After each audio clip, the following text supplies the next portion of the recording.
We're spoiling everything in God of War Ragnarok and making Game Awards predictions on episode 277 of the It's Obvious podcast. My name's Garrett Drake, joined online, as always, by Jacob Alka. How are you, Jacob? Doing well. Doing really well. How are you? I'm also doing well, Jacob. It's a lovely Sunday afternoon in Atlanta, Georgia, and I'm thrilled to be back podcasting with you, talking about some great video games. What's going on in your world? Lots of no-lifing. Wow. I'm going to be completely honest. That's what I've been doing all week. You and many others. Yeah, it's a good one this time around. Been really excited about it. But other than that, working a lot, working out when I can, and just trying to keep things organized in my life as best I can. How about you? Pretty much the same, Jacob, just working. So I these days I have nothing to report on other than just living life. So that's about it for me. Nice. Anything just pressing in your life you feel like sharing, or just go ahead and jump into what we've been playing recently? Anything pressing in my life? I don't think so. Just trying to mentally. Just no lifing well. Yeah, that's been my life for this week. Just trying to. This has like been the weirdest year because it doesn't really even feel like Christmas. Like I'm not gonna have any Christmas stuff set up anywhere. So, because the main reason I'm not doing that is because I don't have anywhere to store it. So if I don't have Christmas stuff, then I don't have to store it, and then I don't have to worry about it. So, and I won't even be here for Christmas, so I'll be traveling. But it is gonna feel a little weird this month. But other than that, everything's just completely normal. But how about you go first? What have you been playing, man? I've been playing many games, Jacob. I'm just going to rattle on through them really quick because I only have one I really feel like is necessary to talk about in depth. But I've been playing Warzone 2, continue to get wins with Zach. We had a just poetic win last night. And I think our key to victory is just being very tactical, patient, and positioning is everything. It was a little bit in Warzone 1 as well, but Warzone 2, if you're not positioned well, you're basically doomed. And it's kind of out of your control sometimes. I mean, most matches, the circle obviously will go where it pleases, and you have to kind of keep up with it. But if you land well and you maneuver the map well and do a really good job at the tail end of the match, you're pretty much always going to win if you play tactically. And our key to victory lately has been, of course, that final circle, if you've played Warzone 2, as you know, shifts all over the place, and the last tiny circle will just continuously move. Yeah. And we got fortunate last night. There was a house that we wound up in, and we intentionally collect a lot of claymores and trip mines and suppression mines to really booby trap these houses at the end, because we end up in a small shack usually and post up in two separate corners, and we mark every door and window with like claymores and mines. So when a squad busts in, if they don't instantly die from those things, we finish them off very quickly. That sounds horrible. And so they busted in last night in two separate squads. Our traps heavily damaged one squad. We finished them off, and then another squad came in. We just gunned them down like normally, and we leave, and there was two extra guys just out in an open field that we had a final battle with. Mm-hmm. And that, not to mention, that whole match was just incredible. We had so many different firefights. That's what I like about Warzone 2 as well. It's just, I guess it's the way the map's laid out, and a lot of scenarios play out where you'll have like straight up gunfights with people for sometimes minutes at a time, depending on your positioning. So it makes the matches just full of stories, and you come out with all these great tales of victory and defeat from Warzone 2. So we've had a good time with that. In addition to that, I played a decent amount of Vampire Survivors. I get why people like it. It's not really a game for me, I should say. I get why people like it and why it's a good game, but what little I played, I thought it's pretty cool. Played a little bit of Signalis, I think that's how you say it. It's a survival horror game that's kind of hard to describe. Very original, Resident Evil inspired, and really interesting art design. I don't know anything about the story so far. It's very much a mystery, but gameplay is pretty standard. Survival horror, like I said, very Resident Evil inspired, but just very well done, paying homage to that franchise, and a new kind of like spiritual successor idea of that has been cool. I've played a little bit of Somerville, which I'm not digging so far, I gotta be honest. And it's one of the co-creators of Inside. I think Inside's phenomenal. I think he also was involved with Limbo back in the day. Limbo and Inside in particular are two excellent games to me. Loved them both, so I was very excited about Somerville. The trailers look great, but it's not a continuous oneer like those other games. It's broken up into different sections, and it's more about foreground and background rather than going side to side. So some of the puzzles have been kind of confusing. I generally don't like puzzles to begin with. I mean, I enjoyed them enough in games like Little Nightmares and inside in limbo when they're designed very well and thoughtfully, and it really utilizes the physics in the game, make them very entertaining to me. But so far, this game is not really grabbed me quite like those other games have. I think the art design's beautiful. It's a very intriguing premise right at the start, but it has not grabbed me like those other games have. So I'm kind of lukewarm on Somerville at the moment. Also played about 3 or 4 hours of Warhammer 40k Darktide. Okay. Very solid. It does not run as poorly on PC as I was anticipating. It's certainly not perfect. I have occasional frame drops. I haven't had any crashes, thankfully. But as far as just shooting hordes of enemies with weapons and using melee, all the same, and the different classes and the character creator, and a seeming decent depth to combat. Again, I've only played a few hours, and I think I'm like level 3.5. I'm not even level 4 yet. So there's different parts of this hideout that you go to in between rounds and missions to upgrade your character with weapons and gear and cosmetics. There's a training ground you can go to. But I mean, I played a decent amount of Vermintide 2. I know there are many Warhammer games out there, different styles of games, but I really enjoyed Warhammer 2 or Vermintide 2 for a while, and introducing ranged weapons and a variety of them that play very well with like sick animations and really great feedback fighting the enemies has been pretty dope. So I'll definitely play more of that after I complete the Callisto Protocol, which is what I really want to talk about because I think it's a really interesting conundrum this game and studio have found themselves in, because the game came out and many people were either lukewarm or pretty negative on it, which is was disappointing for me because I was, as I've been saying for nearly 6 months now, it's been my most anticipated game of the year since it was revealed. And I'm actually having a great time with it overall. I definitely understand people's criticisms. I don't think they're invalid whatsoever, but I'm not as harsh on it as other people have been. And I think a benefit to me is that I went into it with a full knowledge of what reviewers had to say of what they struggled with to begin with, which was the melee dodge system that's present in the game, and also a couple of the simplistic nature of it. And apparently the final boss is very frustrating. Going into the game with all that knowledge, I have not had a single issue with combat whatsoever. I picked it up very quickly. And in fact, I actually really enjoy the combination of using your grip, anti-gravity, telekinesis glove, your weapons, ranged weapons, and of course your melee baton. And the dodge system makes combat very engaging. It definitely is a bare bones, straightforward experience, which was what I was hoping for, but it's very evident to see where this game could have been much deeper in some areas. And I don't think it being deeper in these particular areas would make it a significantly better game, but it would certainly bring it to the present a bit more. I think where it struggles are the tropes that have been present for far too long, specifically in the PS4 generation, that are just still present here in this game. Are way too many tight corridors you got to shimmy through, way too many vents you got to crawl through. It's just an abundance of those areas that clearly they're just like loading the next area wherever you're going. It's just a trope now that's even in God of War, there's a lot of that as well. So there's too much of that. There's too many encounters with these like tentacle monsters with a head attached to them that'll shoot out of an egg sack and grab onto you, and you just got to button mash to get out of it. That happens way too often. These little creepy crawly things will do the same animation every time, where they'll either pop out of a wall or a chest and suckle onto you, and you got to rip them off, and it's the same animation every time. So those repetitive aspects are definitely far too present, but the core of what's important to me in the game, what I was expecting, works very well. I think the combat's very fun. The art design is phenomenal. The level design, aside from the vent stuff and the shimmying, are all beautiful and well laid out and thoughtfully laid out. The atmosphere is excellent. The graphics are unbelievably beautiful, especially in just running 4K 30 FPS. It's crazy how good it looks, but even in the performance mode with the settings dipped down a bit, it still looks awesome. Runs very well on PS5. It's a drastically different story on PC presently. They're slowly fixing it, but PS5 was certainly the focus because I've had one crash, but aside from that, the only technical issues I've had are minor frame drops in a couple of places. The DualSense features are sick. And the only other like relatively negative part of it is the story and characters are just very dry. There's just nothing really interesting about it. It's just a very straightforward, creepy sci-fi horror story with very bland characters.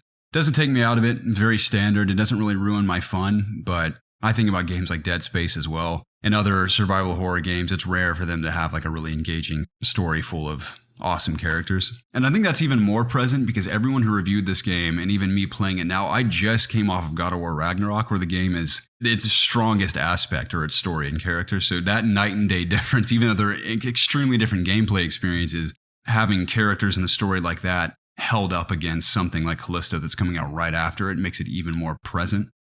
I've been going through it and wondering why people have been so harsh in this game, which again, I don't think is invalidated. Some people have complained about things that I think are a little too harsh, notably the combat. But my prediction is that these review codes went out, this is a rarity when this happens, I think 2 days or 3 days before the game embargo lifted. That's very rare. Sometimes, obviously, embargoes won't lift till the day of release, which usually isn't a good sign. It means like either the publisher or developer are not confident in their product and are just expecting bad reviews. So they're hoping to salvage as many sales as possible before those reviews go public and pre-orders and whatnot. But I think a lot of people had frustration with this because they didn't grasp it at first and they had the feeling of having to rush through this game and get it done for embargo, which they didn't technically have to do. But, most people want to hit that embargo because they're guaranteed a lot more clicks when they hit the embargo. Mm-hmm. So I think a lot of people may have just been extremely frustrated and just had to rush through it in hopes of getting it done on time and couldn't really savor some of the more impressive aspects of it. Overall, not to get too deep, because I'll eventually do a full review after I finished it. There are very modern ideas and visual and technical aspects present, but it's still held back by a lot of tropey stuff we've seen a lot of. So overall, I'd say even without finishing it, I think I'm nearing the end. I'm probably a few hours away from the end. I would probably land at like a strong 7.5, maybe an 8 by the end. It depends on how I feel, but it seems like features they're adding later, like New Game Plus and a couple of other interesting things that are coming later on, if they were present day one, would make it a slightly higher score for me.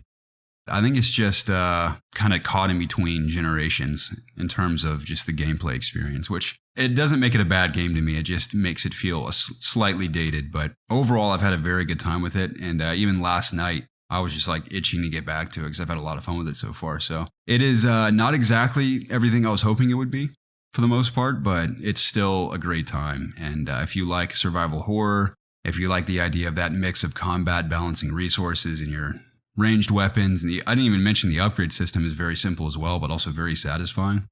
I like that I said this on Discord, I like that I've always been rewarded for going off the beaten path and exploring. And many of the side areas are surprisingly lengthy. In addition to getting very valuable loot from exploring, you get a lot of really cool environmental storytelling from the Black Iron prison you're trying to escape from. So yeah, it's pretty solid. If you like those types of games, I think it's definitely worth playing. And I wouldn't blame you if you wanted to wait for a sale, because even after those reviews, as much as I still wanted to play the game despite the negativity, that $70 price tag did hurt a little bit.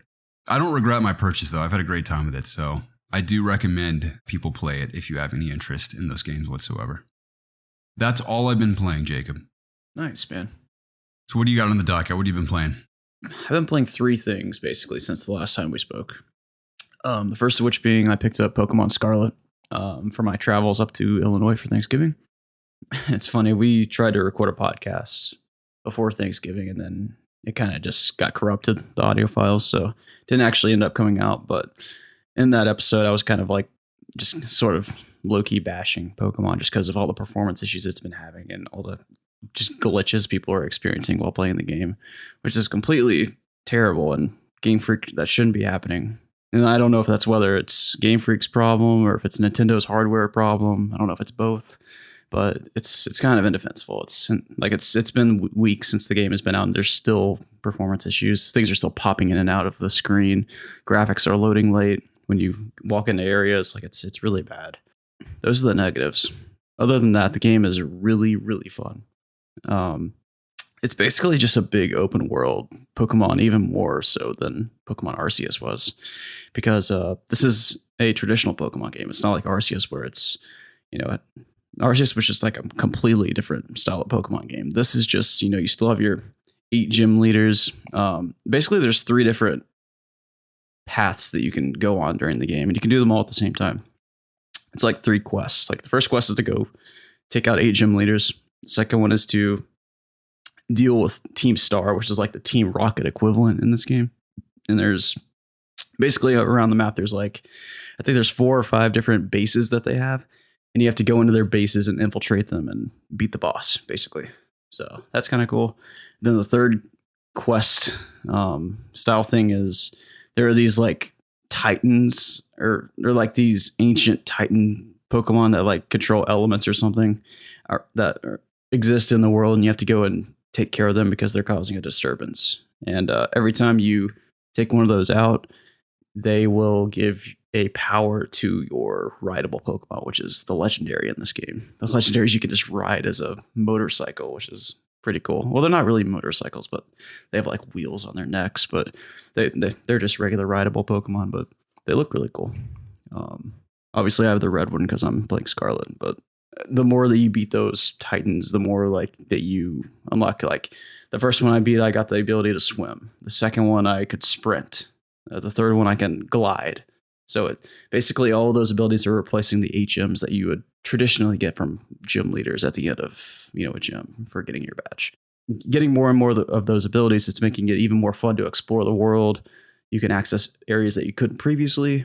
When you get over to those areas, there's higher Pokemon, there's rarer Pokemon, there's better items you can find. It's a nice little rewarding loop that you sort of get on once you, because I'm always someone that likes to explore every nook and cranny of a world. I'll, if I see where I'm supposed to go over there at the gym or a town, and then I like look over to the side and I'm like, okay, there's a big open field over there. I'm going to go over there and check it out, look for items, find Pokemon that I haven't caught yet to fill out my Pokedex, just that sort of thing. I would say I've probably cleared about maybe half the map so far. Been kind of taking a break from it this week ever since I've been back, just because I had to finish God of War and WoW Dragonflight came out. So I haven't had much time to get back to it, but I definitely will here over the holiday season, I imagine. Second game I've been playing, just finished up God of War Ragnarok the day that I got back from Illinois. That game is an absolute treat. We're going to really dive into it here at the end of the show. I loved that game a lot. I thought it was a very good game. It definitely had a couple problems, I think, but overall, I just think both the games as a complete package, it's a really, really good experience, and you're really doing yourself a disservice by not experiencing it. And I'll just leave it at that for now. Really enjoyed my time with it. And then what I've been doing literally every single day this week is playing World of Warcraft Dragonflight, the new expansion, the 10th expansion, actually. It's been 10 of them, which is insane. Basically, it's a new continent, new talent trees for all the classes. There's a new class, a new dragon race. There's dragon riding. So basically, at the beginning of the campaign, you get a dragon, and each zone you get a new dragon, and they each have their own customization, and you get a talent tree for all of them. That they all share the same talent tree. But the more you unlock their talent tree, the more fun it is to dragon ride. And like they made the zone, the zone is absolutely massive. So they're literally made to ride your dragons around. Basically, there's so many just high peaks that you can get on. You can just glide and shoot up in the air, and like it just feels incredible. Like I really recommend watching a video if you haven't seen what the dragon riding's like in the game. But it's very akin to Guild Wars 2's flying. So a lot of people like meme and say, "Oh, they stole it from Guild Wars 2," and they probably did. They probably got the idea from them, but they did a really good job with it, and it's made traversing the world really fun. It's made like questing and going to kill rares and finding treasure within the world really, really exciting, and just exploring in general. Like I've spent a lot of time just flying around just because I wanted to have the experience of just flying, because you move so quickly. Like traditionally in like the old world, like you would fly at 360% speed, but with the new dragon riding mounts, you're flying at 870% speed, I think. So literally more than, or about double. So you're definitely moving really fast, and it feels really good. Just been doing a lot of that. I did like a round of mythic dungeons this week to get my character geared up. Just been doing basically everything I can to sort of be ready for when the M+ dungeons come out, the raid comes out, and the PvP season starts. And that won't be next week. It'll be the week after. Just been really enjoying it. It's been really fun. If you were thinking about coming back to WoW, now might be a really good time, but completely understand if you want to wait. A lot of people are still hesitant to really dive back into a Blizzard game right now just because of the state of the company. It's completely up to you. But just know that it's a lot of fun, and I'm really enjoying it. But that's all I've been playing, Garrett. Excellent, Jacob. Thanks for sharing. Thank you. Well, there's plenty of news stories out there, but we weren't really in the mood to cover them. They weren't too pertinent. So we're going to focus on Game Awards nominations, given they're coming in a few days, depending on when you're listening. You could be listening long after the Game Awards for all we know. But if you're listening before the Game Awards 2022, we're going to talk about just the nominations that are most interesting to us. Not every single one, but the big ones, of course, like Game of the Year, Best Game Direction, Music, so on and so forth. So Jacob, let's take a look at the categories. And let's start with Game of the Year. I actually have, because we recorded, Jacob had mentioned briefly, we recorded an episode a couple of weeks ago, but our audio got corrupted. So we're doing this again. But having played a bit more of a couple of these games on this list, notably finishing God of War, my thoughts have been revised a little bit. So I look forward to hearing what you think. Well, we'll start with the big one, Game of the Year, Jacob. On this list, we have A Plague Tale Requiem, Elden Ring, God of War Ragnarok, Horizon Forbidden West, Stray, and Xenoblade Chronicles 3. Mm-hmm. What do you think's going to win God of War? And we have to almost take this from, we'll of course give our subjective thoughts, but we have to think of these awards in particular as an objective thought because there's a very particular set of people voting on them. So what do you think out of this list will win God of War based on the experiences you've had and the ones that are on this list? Which of these do I think will win God of War? Well, win Game of the Year, excuse me. I don't think it's going to be God of War. I think it's going to be Elden Ring. I think the exact same thing. It's not my personal Game of the Year, but I think that's what's going to win. I see more people talk about that. Yeah, tell me why you think that. You think it just because of word of mouth, or are there very particular reasons as to why you think it will beat out God of War? Because I have very specific thoughts on those two in particular. So I think that the problem with God of War is that it's very similar to the game that came before it, and people are going to take that into consideration when they are doing this voting. I think Elden Ring for a lot of people was just a monumental step for FromSoft, games in general. I think the big open world, the exploration that you could have, the breath of the wildness of the game where you could just go any way you wanted and just sort of find your own adventure. I think people really like experiencing that in a game, and to have a Dark Souls combat system and difficulty on top of that, I think that just really made the game of a generation for a lot of people. Like, I think people really love Elden Ring, and I don't think, maybe not even in my own circle, I don't think I realized that enough. So that's sort of my reasoning. It's going to be hilarious if just Stray comes out of nowhere, like Xenoblade or something, and slaughters all of these. I could see that world. I really could. Yeah, I also think Elden Ring is going to win. And I also, if I were voting, I would also vote Elden Ring personally because, and we'll get into our thoughts on God of War obviously very soon, but I jumped back into Elden Ring right after finishing God of War and was just immediately reminded of just the magnificence of that world. The biggest thing for me, because the only game on this list I've actually finished this year is God of War. But I've played the vast majority of Elden Ring. Of course, there's like several tiny little mini bosses I could kill. But in regard to the main series of bosses, I only have 2 bosses left because I've like looked into it and know for a fact. So I'm very close to the end and have seen the final 2 boss battles. So I know I've basically seen the majority of what the game has to offer to know that between God of War, and God of War is obviously much more fresh in my mind, and Elden Ring, I've had the most fun playing Elden Ring this year out of those 2 games specifically. I even went back to Horizon Forbidden West for like the 4th time and tried to play it, and I couldn't get more than like 30 minutes, dude. I don't know what it is about that game that just does not click with me. I'm just not in the mood to tediously shoot off parts of robot bodies with like 40 different types of arrows and like crafting my arrows on the fly. It's all designed very well. It feels good to play, but it's just too tedious for my mood right now. I don't know why. I've definitely had the most fun playing Elden Ring. For me, game of the year, my game of the year always comes down to gameplay first, and of course, an amazing story and characters is just a huge cherry on top of a great gameplay experience. Not to get too specific at the moment, but I think God of War is very beautifully and thoughtfully and lovingly designed, but it's not as much fun to play as Elden Ring is. As phenomenal as the story and characters are in the game, that's just a bonus to me on top of what matters to me more as a great gameplay experience. So, and I also have had to think, like, how will people vote on these awards? Because people probably voted right after finishing God of War. And this is going to sound like a weird thing to say, but I always have to like take a step back and like really think about things like this. If God of War did not have an incredible musical score that's very emotionally moving, it always sounds harsh to say this, but melody and music can be very manipulative in a good way.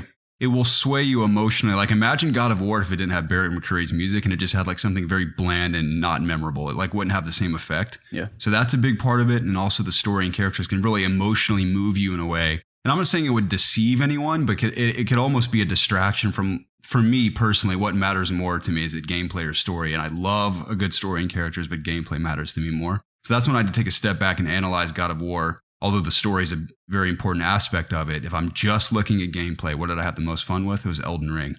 Okay. And I'll talk about a little more about that why when we talk about God of War spoilers. But my personal game of the year, all the ones I've played, is Elden Ring. And I do think Elden Ring will beat God of War at the Game Awards. That's not to disrespect God of War. I do think God of War is mostly an excellent game. And like you said, it's absolutely worth experiencing, especially just as a total package. 2018 and Ragnarok are great. So any other thoughts on Game of the Year before we jump to another category? Nope. All right, let's do Best Game Direction, Jacob. On this list, we have Elden Ring, God of War, Horizon Forbidden West, Immortality, which I've not heard anything about, and Stray. Mm-hmm. What do you think is going to win Best Game Direction? I think the winner of Best Game Direction will be whichever game didn't win Game of the Year. Yeah. I think Elden Ring, when I think about direction, the main thing from Elden Ring's direction that blows my mind is not only just the scope of the world, but the depth and interconnectivity and how thoughtfully designed that world is. And what's even crazier about Elden Ring's world is the traversal itself, where not only you have your what do you call that horse thing you ride around? I've already forgotten I don't the name remember, of it, honestly. But you can basically parkour your way through so many parts of the map and so many different areas where like leaping from thing to thing. It's like it's unbounded. It's like nothing stops you from traversing that world. There are, of course, set boundaries, but it's amazing how interconnected it is and how thoughtfully designed it is. And the ways in which you can traverse it is just next level. Mm-hmm. Again, I know very little about game design, so whoever contributed to designing that world is amazing. And of course, the director is overseeing everything, so he's heavily involved in that aspect as well. That's the most mind-blowing aspect of Elden Ring to me. But I think God of War will probably win Best Direction, just because you consider not only is it mostly very well designed from a gameplay perspective, but you think about the story and characters and how to just weave that story and the one-shot aspect of it and what it takes to pull something like that off is pretty remarkable what they've achieved at Santa Monica. So I think God of War will win Best Game Direction, but it's unfair to me to say for some of these because Horizon Forbidden West, those that have finished it and are fans of it have a lot of praise for it. So I can't comment too much on Horizon in comparison because that could be the sleeper hit that wins Best Game Direction. But out of the two I've played most, I think God of War will probably win Best Game Direction. What do you think? Yeah, I was sort of memeing. I can really see it going either way between those two games. But personally, I think it's going to be Elden Ring. I think it might take both the awards, if I'm being honest. I just think it does more new things than Ragnarok does. It's not to take anything away from God of War, of course. I just think it's going to be Elden Ring. It just did something new and it did it so well, right? Yeah, another thing about it, too, that I always overlook in From Software games is the multiple endings you can get. Mm-hmm. And depending on side quest and quest you finish and all those other aspects, you got to factor that in as well. Whereas God of War, although it's very, very well directed, has a set ending. There's like a secret ending you can get, and there's like other little side things you can do that kind of amplify it. But for the most part, like the ending is the ending, the story is the story. There's no like branching paths or anything like Elden Ring has. So that's another thing to consider for sure. Mm-hmm. But I think that's all I have to say on game direction. Yeah, me too. Best Narrative: Plague Tale, Elden Ring, God of War, Horizon Forbidden West, Immortality. What do you think, Jacob? I mean, I can't say easily because I haven't played majority of these games. That's the problem with going through this. I've only played 2 of these games. I think Ragnarok is way better than Elden Ring narratively. I don't even think it's close. What do you think? Yeah, it's one thing, because Elden Ring is, to me at least, is more vaguely plot heavy than it is character driven. Whereas Ragnarok not only has a pretty solid plot as well. It's very heavily character driven, which I think the best stories are character driven. And it has just an amazing cast of characters that are all equally a lot of fun to watch and just great performances across the board. So I think Ragnarok's plot benefits from such a great cast of characters. And one of my gripes with Horizon is I think all the characters are just very boring. So that also didn't help my engagement with that game. I will finish that game at some point in my life. I'm just distracted by other things right now, but there will be a time, potentially in between, after finishing Callisto. I'm going to keep dabbling in Darktide as well, but I may jump into Horizon and play that up until like the Dead Space remake and Hogwarts and Resident Evil and all that comes out early next year. Those are my thoughts on narrative. What do you think? I've heard Plague Tale has great characters, but I haven't heard really anyone say anything about the story necessarily. I could be wrong about that, but I mostly hear people say the performances and characters are strong. Yeah. I just want to say that I don't play Elden Ring I don't play any FromSoft game for narrative. I really don't. I do it for Same. the challenge, the combat, the ability to just create new builds and, play games in a unique way. I like the environmental storytelling and the sort of vague nature of the lore. Yeah, I like how it's software vague, games. Though. Like I like not knowing why the world is in this state, just experiencing it. I'm sure like lore fans of FromSoft games would say that's like blasphemous for us to say, but I feel like there's like a sect of FromSoft fans that are all about the lore and narrative. Of course, in addition to gameplay, but most From Software fans that I know are there for the gameplay more so than the narrative. So I would agree. Moving on, what else stands out to you, Jake? What do you want to talk about? Best art direction could be fun. Yeah. Let's do the next two. Elden Ring, God of War, Horizon, Scorn, Stray. All of those are beautiful games for different reasons. Mm-hmm. I also would go with Elden Ring on art design on this. I think Elden Ring is a stunning game. All the different areas of the map, not to mention just that just one underground place with a big purple starry sky. That's just one of many areas that are mind blowing in that game. Yeah. And the crazy thing is that many of those areas you're actually physically exploring. It isn't just, oh, look at it from a distance, it's pretty. Like most of God of War's areas are pretty, but a lot of the best looking stuff is just out in the distance where you can't go. Mm-hmm. Like the vistas are just kind of out there, but you can't explore them. And Horizon Forbidden West is similar to Elden Ring in that it is also an extremely gorgeous game. Everything I've seen from it. So I could see people voting for Horizon as well, but I think Elden Ring is stunning. Every time I fire up Elden Ring, I take so many screenshots. So for me, it's Elden Ring. I think it's very hard for, I think a lot of these games do look very good. You're right. But I think I'd personally give it to God of War. I think every realm is uniquely distinct. I think they all look like, I was about to say terrible. It's not what I meant. They all look beautiful. Like, for example, Asgard. I think that place looks awesome. Like you don't spend a whole lot of time there, but in the game. But God, I think it looks so good. And I'm playing it on the PS5, and I think the PS5 might even be more powerful than my PC at this point. So I played Elden Ring on my PC, but I think you could go either way with either one of the games. Even Horizon too. I think Horizon has some. I think Horizon's a lot like God of War in many ways in its art direction. It is. When I think about art direction too, this may not matter to everyone, but I guess they're including in this description. It says for outstanding creative and/or technical achievement in artistic design and animation. When I think of FromSoft games, I'm not thinking about the animation too much. So God of War it depends on the people voting. If people are paying attention to that keyword animation, they may think of it differently, like between Horizon and God of War more so than Elden Ring. But when I think of art direction out of those three in particular on this list, Elden Ring stands out to me the most. It is hard to say what'll win. I think all of those are deserving in their own right. Even Scorn and Stray are beautiful looking games. My personal pick is Elden Ring. I'll go God of War. Yeah, it looks like these top like 5 or 6 categories are the main ones we want to cover anyway. Let's do best score in music. Yep. I already know what this is for me. It's easy win. What do you think it's going to be? It's Metal Hellsinger, isn't it? Metal Hellsinger does have some cool original music from great artists, but there's that. There's Ragnarok, Elden Ring, Plague Tale, Xenoblade Chronicles 3.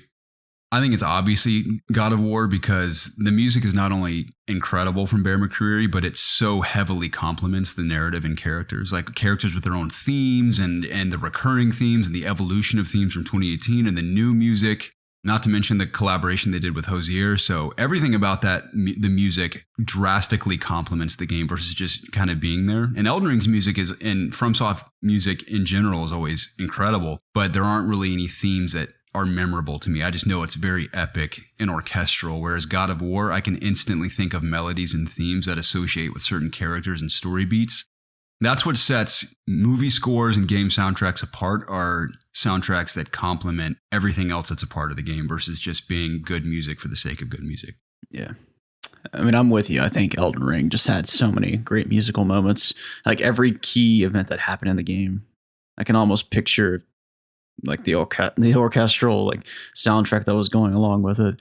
And something like a realization what happened along Kratos and Atreus' journey. Like these like deep, voices would come in and be like, oh, it'd be like really epic. It'd be like something about the giants or something. Yeah, I think God of War Ragnarok easily wins this category for me, but Elden Ring has some really epic boss music in a lot of the fights. I can't specifically remember which ones. Exactly. That's what I mean. It's like, it's epic, but it isn't memorable like Bear McCreary's music is. Yeah. If it wasn't for God of War, I think Elden Ring would win. That's another reason, not to go on a huge tangent, why I think we covered the Mick Gordon Bethesda story in our episode that got corrupted. We're not going to comment on it here, but that's why his music stands apart from the other guy that filled his position for the DLC. It's like, it's fine music in the DLC, but it's not really composed like a composer would compose it. Although they're both metal, Mick Gordon still composes music that is like how a composer would do it, that greatly enhances the gameplay experiences, which really sets apart the special composers from just like your average Joe. Not to disrespect anyone's talent, but it takes a very special type of talent to make music that enhances a story and characters so well, like God of War does. Mm-hmm. This is pretty much the God of War Elden Ring show. Best audio design is... I'm glad they separate this because I remember back in the day it was musical score and audio design, which are two drastically different things. They do complement each other, but they are separate, which I'm glad. So in this category, we have Modern Warfare 2, which definitely deserves to be in there. It's phenomenal. Elden Ring, God of War, Gran Turismo 7, Horizon Forbidden West.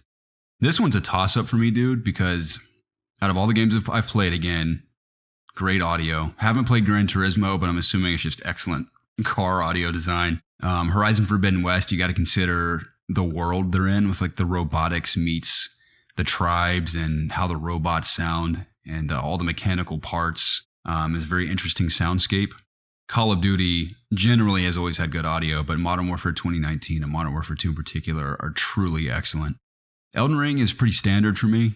There are interesting parts of the soundscape and the audio design, but nothing too crazy. God of War also has great audio, but there wasn't anything about it that really stood out to me. I'd give it to Call of Duty. Callisto Protocol's audio has been incredible and greatly enhances the visual aspect of the game. If that were on this list, that would toss in my vote for that probably, but I don't know, man. This is a toss-up for me. What do you think it'll be? Modern Warfare. I think it will be too. It really is great, but I think all those games in that list I played all have great audio, so it's hard to say. Yeah. I just remember the audio in Call of Duty being it was helpful in many situations. So if you can make it not just good, but also helpful, I think that deserves an award. Definitely. Then again, I could see it being fresh in people's mind when the game first launched in beta. The footstep audio was too loud and much other things people were complaining about. But today, it's in a great place. All right, last big one, Jacob. Best performance. In this category, we have Ashley Birch for Horizon Forbidden West, Charlotte McBurney for A Plague Tale Requiem. We have Christopher Judge for God of War Ragnarok, Immortality Manon Gage, who played Immortality in the game I still know nothing about, and Sonny, I always forget how to say his last name, Suljic for God of War Ragnarok. Who do you think's got it? So Christopher Judge won 2018's best performance for God of War. Yeah. I'm not sure on this one. I'm more inclined to give it to Sonny Suljic this time because Atreus has a big part in this game. He's arguably just as important of a character in the story as Kratos this time. Not that he wasn't in the first one, I guess. I just mean like he has much more of a role to play this time. I think they give it to him. So I have a couple of thoughts. In this list, I could see a lot of people voting for Charlotte McBurney because so many people who played Plague Tale said one of the best parts of that game is her performance. Mm-hmm. And between Sonny and Christopher Judge, I think Christopher Judge would win because I think about the emotional aspects of their performances where Atreus isn't one note, but he's still kind of that angsty teen for most of the game.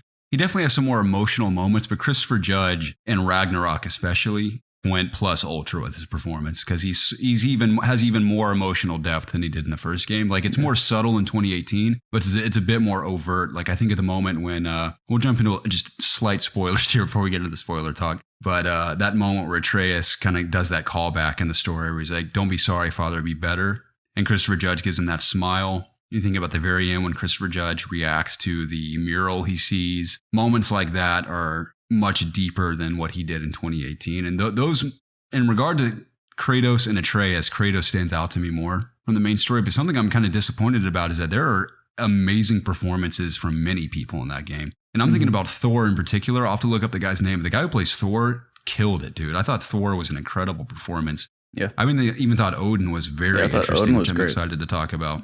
It's kind of a bummer these other really talented actors don't even get nominated. I mean, I know you can't have a gigantic list, but it's kind of disappointing that all these people give these really amazing performances that almost stole the show for me in some areas, aren't even nominated. It's kind of a bummer.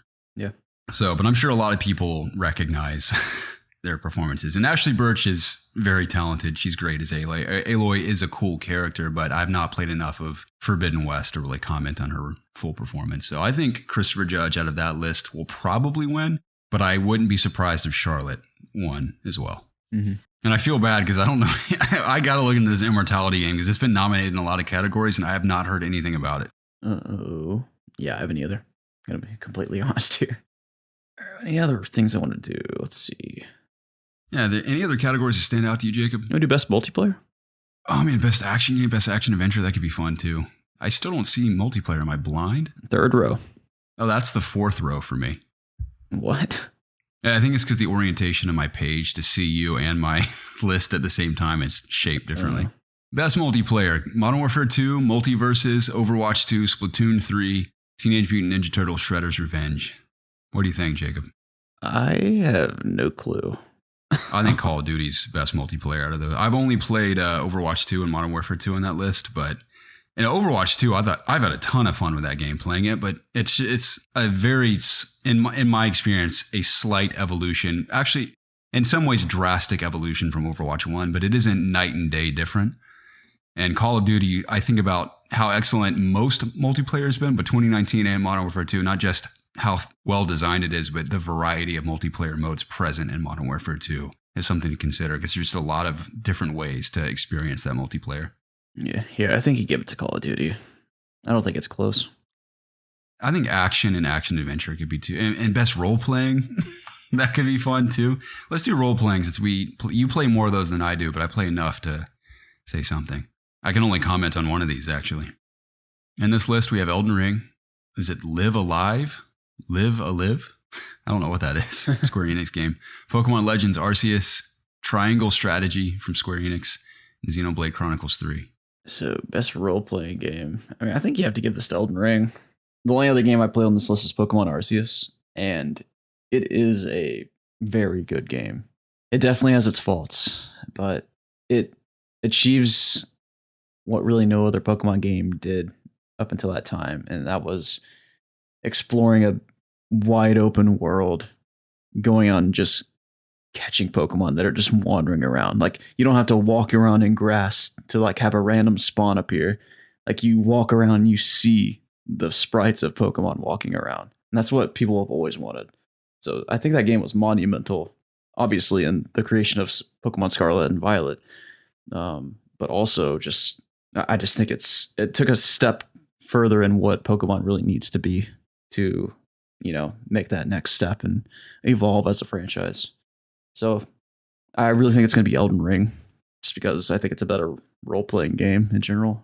But because you can literally play, you can create a build for any kind of role you want to be in that game. Pokemon, you're kind of restricted to playing with Pokemon. So for that reason alone, I think Elden Ring is going to win this. I was thinking the same thing as the depth of Elden Ring being very much an action RPG, obviously, but like you said, the different builds is something to consider. But I want to think about it this way too: the intention behind the design and how well that intention is executed. And if you think about the focus of Pokemon being what Pokemon is, if it does it extremely well, I still think it makes it as a nominee as valuable as something like Elden Ring, where the intention of Elden Ring was to have all this depth of character builds in this action RPG. If like the intention is executed with excellence, I think that's something to consider. Again, I think so many people loved Elden Ring that it's easy to say in a lot of these categories it would win, but I can't say that objectively because I haven't played any of those other games. Any other thoughts on RPG? No. All right, I'd say last two, from what I can see, that are worth mentioning are action and action adventure. That's interesting that action and action adventure, I know those are technically two different things, but it can be slim. So we got in best action game, Bayonetta 3, Modern Warfare 2, Neon White, Sifu, and Shredder's Revenge.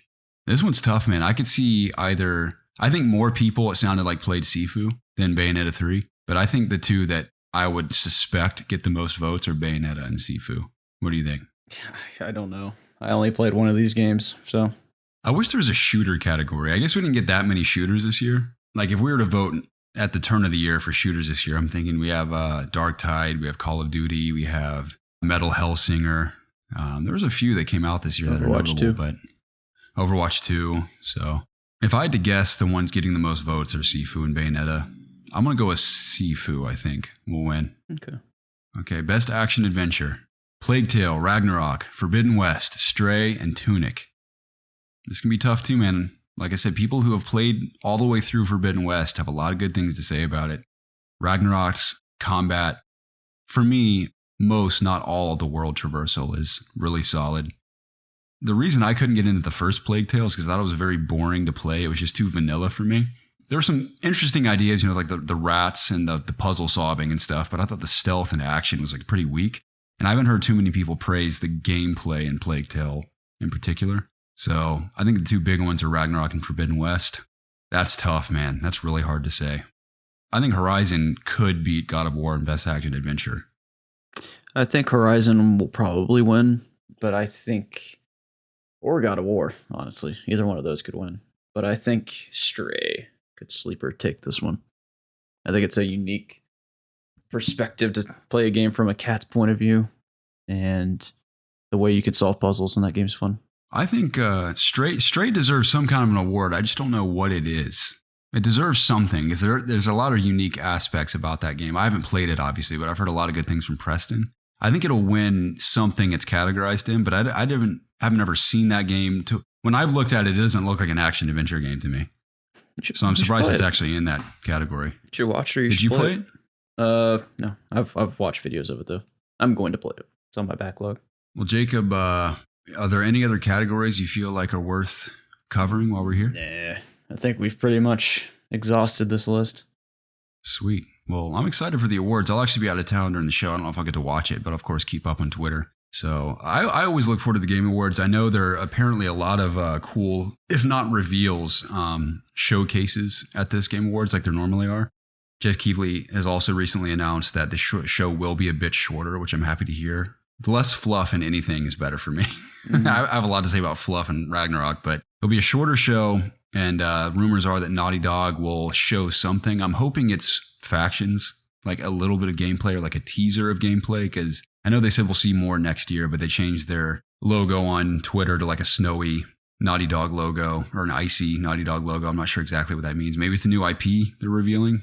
That'd also be great. Or Last of Us 2 remake. Yeah. Last of Us 2 PS5 in particular enhancements I'd be stoked about.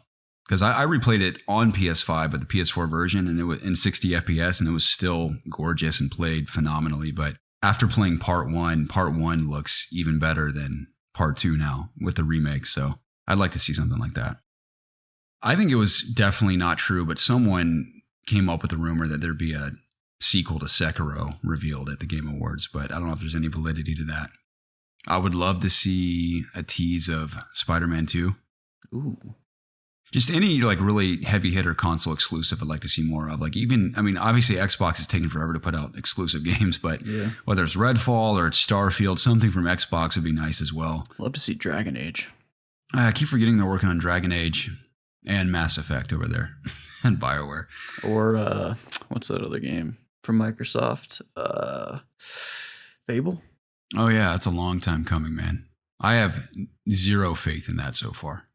Oh, we've had nothing to have faith in. So exactly. So it's just, whenever I think of Fable, man, Lionhead was the magic behind those games. It was a very particular team, led obviously by Peter Molyneux, who is a controversial game director, but Lionhead was a very particular style that they applied to those games and made them wholly unique to that studio. So any other studio trying to mimic that is questionable to me. So it'll be interesting to see how Fable plays out. But of course, I'm always very optimistic. I just right now, I don't expect much.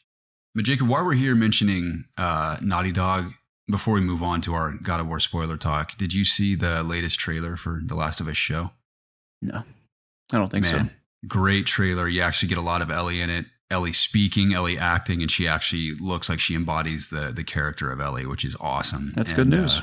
The teases of set pieces and even some of the new lines of dialogue look awesome. All the sets look great. The visual effects look awesome. So I'm like at an all-time high for the show. I have a lot of confidence it's going to be great.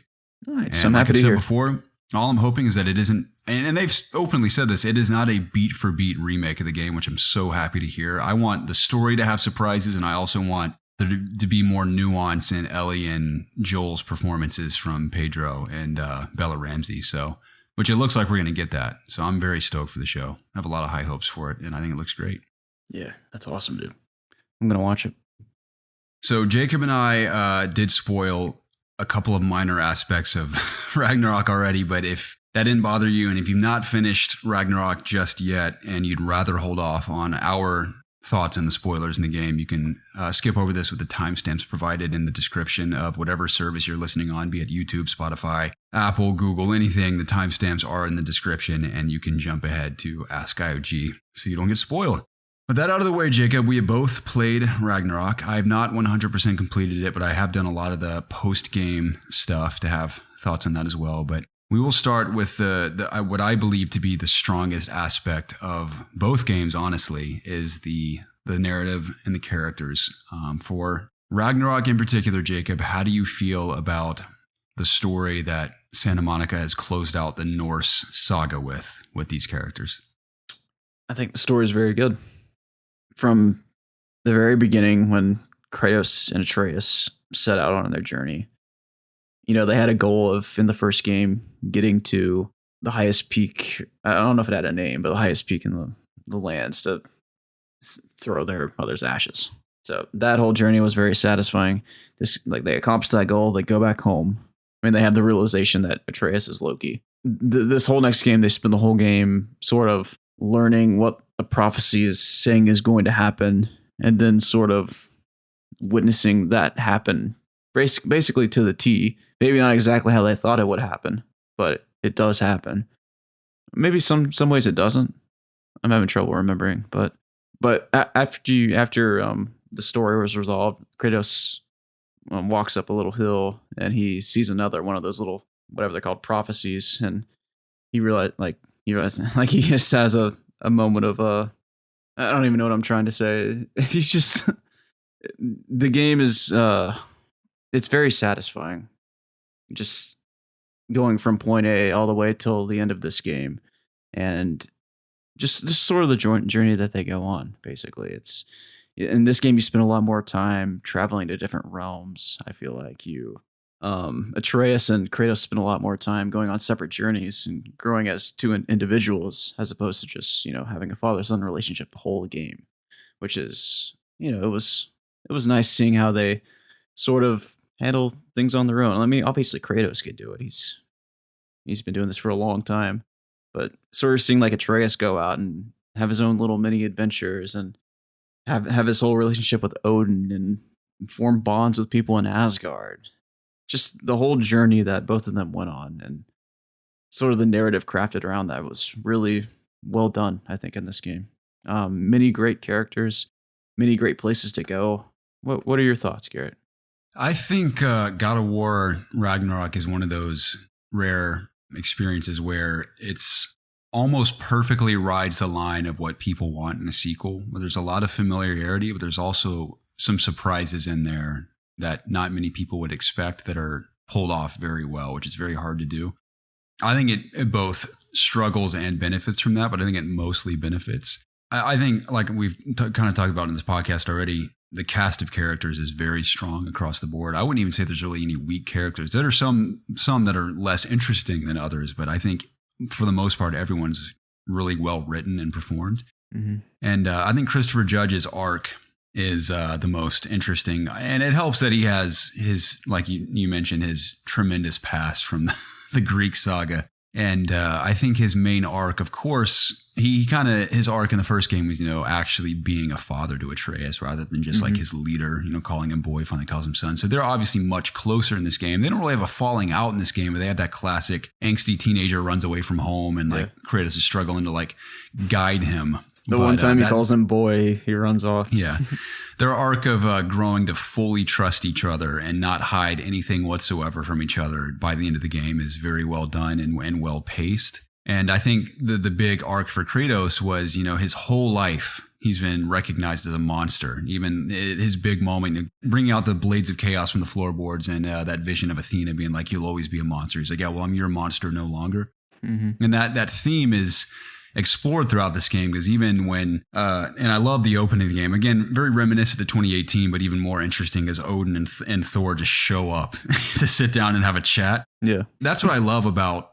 We'll get into Odin. I think Odin is brilliantly written and performed, like so beyond anything I could have hoped for that kind of performance. Yeah, but you can tell that Odin does fear Kratos. Even at the beginning, he knows, like, this guy has killed so many gods, like I don't want to piss him off, so I'm manipulating them, but I'm also trepidatious about it because Kratos can definitely kill me.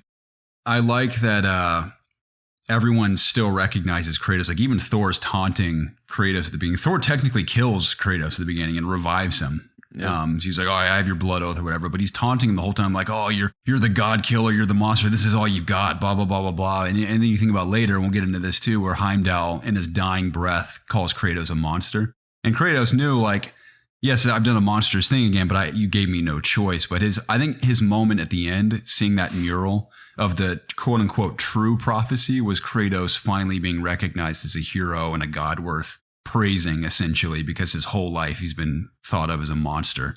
Yeah. And I think that's what makes his journey in 2018 up until the end of Ragnarok so interesting, is he has all that baggage in his past and is learning to be loved by his wife. And you can even see in the visions he has, the dreams he has of his past with his wife, how he was even struggling to feel fully loved by her, and then being loved by his son and trying to raise his son in a loving way when he has all this baggage. So his arc of truly becoming like a genuinely loving, compassionate father to Atreus by the end, and also being liberated from being just seen as only a monster.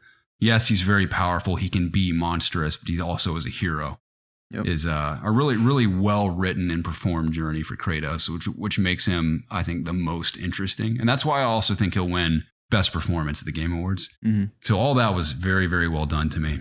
It's hard because there's a lot of aspects of the story to break down. We obviously can't spend the whole day talking about it, but I think notable other performances that I thought were very good, that were my favorites. I thought Thor, it was very, very well done, but it isn't necessarily a performance you haven't seen before, where it's like kind of the washed up, drunken dad who's has his own daddy issues, and he's kind of like, that's kind of affecting his wife and child. And his arc is good because he kind of has that redemption at the end. He has a very sad death. Like, I was actually kind of bummed that we didn't get a little bit more Thor at the end. I was hoping Thor would actually fight alongside Kratos at the end. Would have been sick. I was expecting that.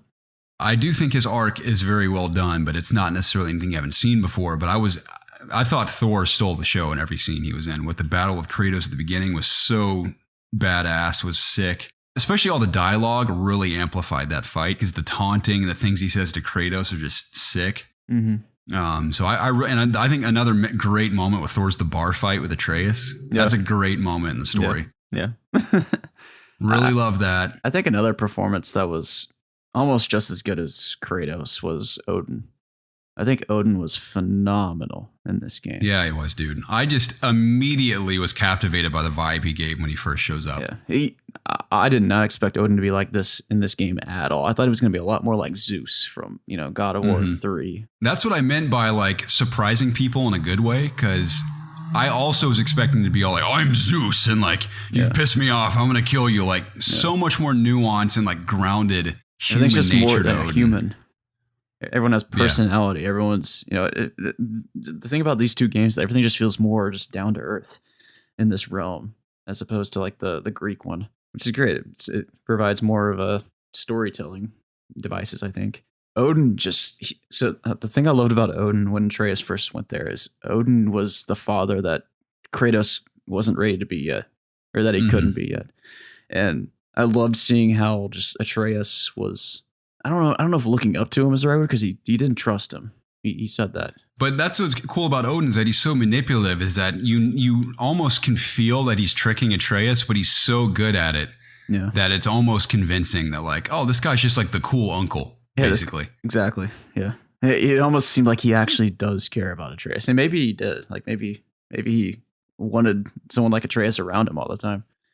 We'll never know because that relationship never developed and the story happened as it did. But Odin was very driven by his desire to figure out his what else lust was for out knowledge there. that he's obsessed with. He's like, no matter what the cost. It's very relatable to many people today in our world. Many people, that's what they live for. They live for the search of knowledge, like a science, or maybe like someone that explores space. They always want to know what's more out there. Like knowledge or power, just like anything people strive for and just will stop at nothing to achieve it. Yeah. And he said he lived like that was the sole reason for existing. That was what he wanted to discover more than anything. Another thing I like about him is that it always comes down to writing first, but I can't remember his name who plays him, but his performance is so impressive because while he's acting like the cool uncle to Atreus, I don't know if you felt this way, I still felt uneasy around Odin, which I think is brilliant in the performance because you think about Odin, everyone calls him the All-Father, everyone reveres this god, and like you're assuming he's extremely powerful and can just break you in an instant. And that's why I was kind of fearful as Atreus. I'm like, I feel like, yes, he's acting like the cool uncle, but at the same time, I'm kind of nervous around him because I feel like at any moment he could just snap. Mm-hmm. So I thought that was really interesting. And a lot of that comes down to the way he delivers his lines and like his mannerisms, the way he moves around and stuff. You're not quite sure, which I think is great because you find out later, obviously, that he has been tricking everyone the entire time. Mm-hmm. So have you watched, we'll talk about a few other performances too, but have you watched any spoiler reviews with Eric Williams, the director? Nope. So he has a lot of really interesting stuff to say on Kind of Funny, on Podcast Beyond, on GameSpot. So he kind of says the same things in all of them, but in each interview, he adds in a few extra things. Have you done any of the post-game stuff yet? No. Like, have you found the real tier? Nope. Okay, I think that's one of the most interesting aspects of the post-games. You can find the actual tier who is alive but is imprisoned in a different place. Mm-hmm. And within this prison, there are all these cells full of dead bodies of like a dwarf, of an elf, and a few others. I don't necessarily want this to be spoiled for me, by the way. So okay, well, it's an aspect of Odin's character. I mean, it isn't like a holy crap, this changes my whole perspective of the game. It's just kind of a cool nod to what Odin was doing. Yeah, because obviously the big reveal is that he was Tyr the whole time spying on you, but he was also several other characters throughout the story that are just subtle images of him. You just don't realize it's him. Okay. Like one notable one when you're riding into, I think it's Jotunheim where the dwarves are. Is it Svartalfheim? I can never say it. But when you're first rolling into where the dwarves are in your boat, there's a bridge where there's a dwarf up on the bridge who spits over the edge when he sees you coming. That's Odin disguised at the beginning.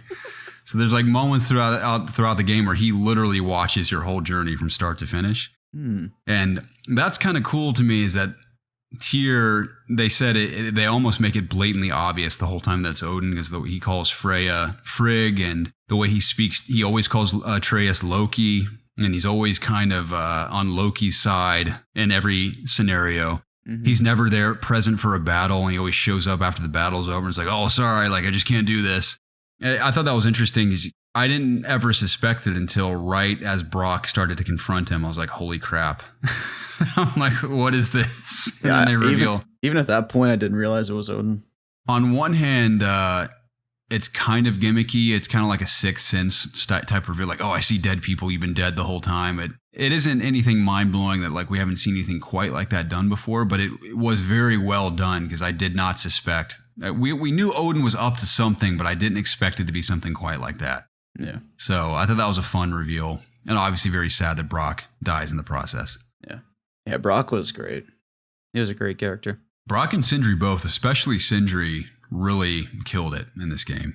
Yeah. Which is surprising because, I mean, they were good characters in 2018, but they have a lot more to do in Ragnarok. Yeah. I like Sindri and Atreus' little adventures that they would go on. Yeah, that's kind of an open-ended question at the end of Ragnarok. If you haven't done the post-game stuff, I'm assuming you haven't gone to Brock's funeral either? Nope. I beat the game and then I turned it off. Okay, because that's how you roll credits in the game. After the credits roll, you can still keep playing, but if you want the actual credits to roll, you have to go to Brock's funeral. Okay. And I won't spoil that for you, but the way that plays out with Sindri is kind of a big question mark afterward. You're like, oh, wow, okay. So that'll be interesting to talk about later on as well.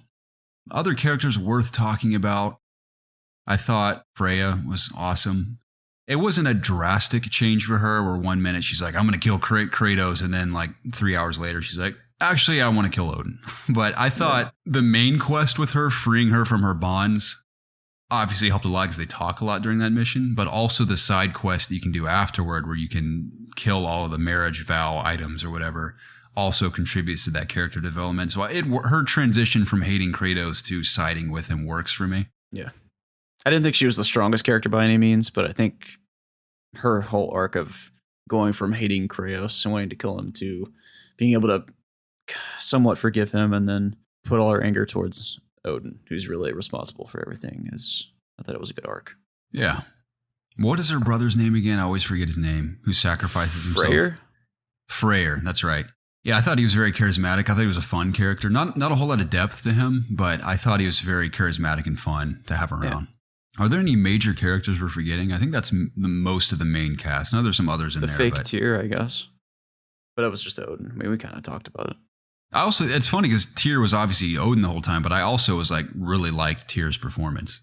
I wasn't crazy about him, honestly. I just thought it was kind of disappointing. Something about him, I just liked his peaceful vibe, even though it was Odin tricking everyone the whole time. I don't know. I kind of wanted him to be maybe not necessarily like a warmonger, but just more. I really thought he was going to like turn a page, and I mean it was Odin the whole time, but I thought he was going to actually like help us in the end. But that never really happened. I've heard once you find the real Tyr, you can meet up with him and talk to him about stuff, and apparently he has a lot of really interesting stuff to say, but I haven't hit that yet. Yeah, I want to do that. How'd you feel about, I think her name's Thrud, Thor's daughter. Is that her name, Thrud? I think. Yeah, Thrud. Yeah, I think. I thought she was a cool character, too. I liked her a lot. She was good. I really liked her relationship with Thor. I thought was very well done. Mm-hmm. Yeah. And there's also a really cool, I won't spoil this for you, there's a cool reveal of her in the post-game as well. Yeah, I thought she was a really good character. I thought she was probably the best character to come out of Asgard in the end. I liked her more than Thor, honestly. Just the whole, like, how she was having to deal with her drunken dad all the time. And overly protective mother. Yeah. It is interesting because, I mean, there are things you can miss. I mean, there's like side quests. I think you can do a side quest with Thrud. I can't remember, but her main quest, and also if you listen in on the conversations between her and her mom. You can like hear mind doors and stuff. Mm-hmm. You can, when you first get to Asgard, I think you can walk around with her and sort of just hear some extra dialogue. So that stuff's good. I like too that the game is obviously there's a lot of dramatic elements to it, but there's also a lot of levity with comedy and a really well done comedic moments that are totally fitting for the characters. I like the little squirrel character's name performed by that YouTuber who's really popular. I always forget his name, but really killed it with that character. And even just moments with Kratos where he's just so stoic when people are trying to be playful with him is always funny. He's like, Yeah, I didn't take too many notes, but there's a lot of great comedic moments in there that are a lot of fun. And I do think completing this game, and a lot of it has to do with it being mostly developed for PS4, but the one-take camera is still very cool to me. It's still very well done, but I think the game, from a gameplay standpoint, suffers a little bit because of it, which I'll get into later. But I still think that was really well implemented, and when I think about 2018 all the way through the end of Ragnarok, it's sick that both games are just one big oneer from start to finish is cool. I'm trying to think of any other big story moments that are worth mentioning, because some of them tie into gameplay. I think we can probably jump to gameplay, because anything else I have to say about characters has mostly to do with gameplay. Okay. I will say this: do you feel the ending was satisfying for the Norse saga? I do. I don't necessarily know how I feel about Odin being trapped in a little ball. Odin's dead. Oh yeah, that's right. Because Sindri smashed it. Yeah. Thank you for reminding me. I don't know why I forgot that. Yeah, I thought it was fine. I didn't think it was like the best ending ever. I like how Atreus is sort of just going off and trying to fulfill his purpose, you know. He's going to find the giants, right? That's what he's doing. I was kind of bummed that we really never got to see, is it called Jotunheim? Is that the only realm we never go to, really? Do we go there? I'm not sure. Jotunheim? Yeah, is where the giants are. I don't think you go. Wait, is Wildwood technically in Jotunheim? Do you know where? It might be. We didn't even talk about what's her name, Angerboda. How do you feel about Angerboda? Angerboda, she's fine. Mm-hmm. I think that whole chapter in the beginning is not great. I think it goes on way too long, but I think her as a character is pretty good. I think she has a very endearing performance. Like a really like her and Atreus, I think are adorable interacting. But I agree. I was going to talk about that during gameplays that her whole sequence in in Wildwood goes on way too long. Yeah, and I was kind of annoyed too because her whole thing with her grandma it's there for a reason because it kind of introduces those balls and like trapping the souls and freeing the snake. So it's not purposeless, but it's like the arc with the grandma, like they just kind of ruin her house and they're just like bail and you never hear anything else about her crazy grandma. It's like a forgotten character arc, but I thought she was a fun presence and it was cool that she shows up in the final battle. And I was surprised she didn't go with Atreus on his journey, but maybe she'll show up in the future. In regard to the story they wrote, I do think it was a satisfying conclusion to the Norse saga, but at the same time, it didn't move me in the way a story like Last of Us 2 did, where it's much more controversial, it's much more bold, and because of that, it makes me think deeper and it sticks with me more. And it brings up a more nuanced conversation, whereas God of War is very conclusive, very straightforward, and you have not every answer that you'd want, which it leaves the door open for a few character progressions, but for the most part, a lot of your questions are answered. So by the end, you're like, okay, I finished it. I know what happened. That's it. Whereas something a little more open-ended and like thought-provoking, and I'm not just being exclusive to Last of Us Part 2, I'm just using that as one example. It just gives you more to kind of chew on at the end. Whereas this, it's like, man, very satisfied with that. That's all I really have to say. But I do think it was very well done and a very fitting sequel to Ragnarok in terms of story, or 2018 in terms of story. Yeah. So before we jump to gameplay, where would you like to see the franchise go if they continue with God of War, either immediately or they jump to a new IP and come back to this 10 years later? With these characters, where they end the story, where would you like to see them go from here? I think the obvious answer is picking up with an older Atreus, an older Loki. Maybe having Kratos maybe as just a mentor, or I don't really know how you would handle Kratos. I haven't thought a lot about it. I think it would be weird just to have Atreus without Kratos with no explanation. But I don't know. I mean, I don't like Atreus nearly as much as I like Kratos, so that's the main problem. Same. I don't know if this game did enough to make me really like him that much, but I could see him growing into a character that maybe I like. But I don't really know where you go from here. Like, do you want to go to another mythology, or do you want to just leave the franchise alone and just move on? So I think you could do that. Yeah, I'm kind of in two places because I don't dislike Atreus. I just don't think he's as fun or as interesting as Kratos is. And I think you could arguably leave this franchise alone forever at this point. I think from a character perspective, Atreus and Kratos being the main focus, both of them end in a place that I think is very conclusive. You can easily just say Kratos goes on for the rest of his life exploring, finding the giants. Yes, you could tell more story there, but I think Kratos especially is more conclusive because he's that final moment where he realizes like, okay, not everyone sees me as a monster anymore. That feels like a completed arc to me from a narrative perspective. I think they could replicate the reveal of God of War like 10 years from now, 8 to 10 years from now. Like you think about the reveal at E3 when Kratos walks into his little shack in 2018, everyone loses their minds. You haven't seen Kratos in so long. They could replicate that with Atreus in the future, potentially. But that's not something I'm necessarily yearning for. And like I said, I think it's just a very satisfying, conclusive ending. But then again, you could say the same thing about Halo and other franchises that just go on and on and on and on. And this game has been obviously very successful for Sony. So it's hard because it's like the creative challenge of artistically speaking, we should end it here and just let it go and go on to something else. But the business side of it suggests otherwise. Yeah. So I don't know. I was satisfied with the ending. They could do more with Atreus, but I'm not dying to see that personally. Yeah, it's tough to say because you don't want to do it bad and then tarnish the other two games. I would even like to see gameplay evolve a third time. If they could evolve it even, like you think about the very wide camera perspective, frenetic action of the original trilogy, then you have the more over the shoulder, still like great melee combat, but a more, I don't know how to describe it very well, but a more narrative driven. I mean, you still want it to be a great story, but what could they do with gameplay if they were to make a third trilogy, not even trilogy, just like a third arc for these characters? Yeah, that'd be the big thing I'd want to see. But story-wise, I'm pretty happy with where it ends. Me too. All right, Jacob, let's talk into or jump into gameplay. How do you feel about God of War Ragnarok's gameplay from just, of course, the moment to moment, the progression? What do you got for me? I think the gameplay is phenomenal. I think it's. I mean, you can either make an argument for the gameplay or the story that is more strong or that is better in this game. And I think the narrative is just slightly better for me, but the gameplay is just so much fun. I love how you unlock abilities in the trees as you keep playing, and in those abilities you unlock more combos, more ways to take care of enemies in different ways, and it makes using each unique weapon more thrilling each time you switch to them. I think the gameplay is just phenomenal. I think it's so good. It might be one of the best games I've ever played gameplay wise.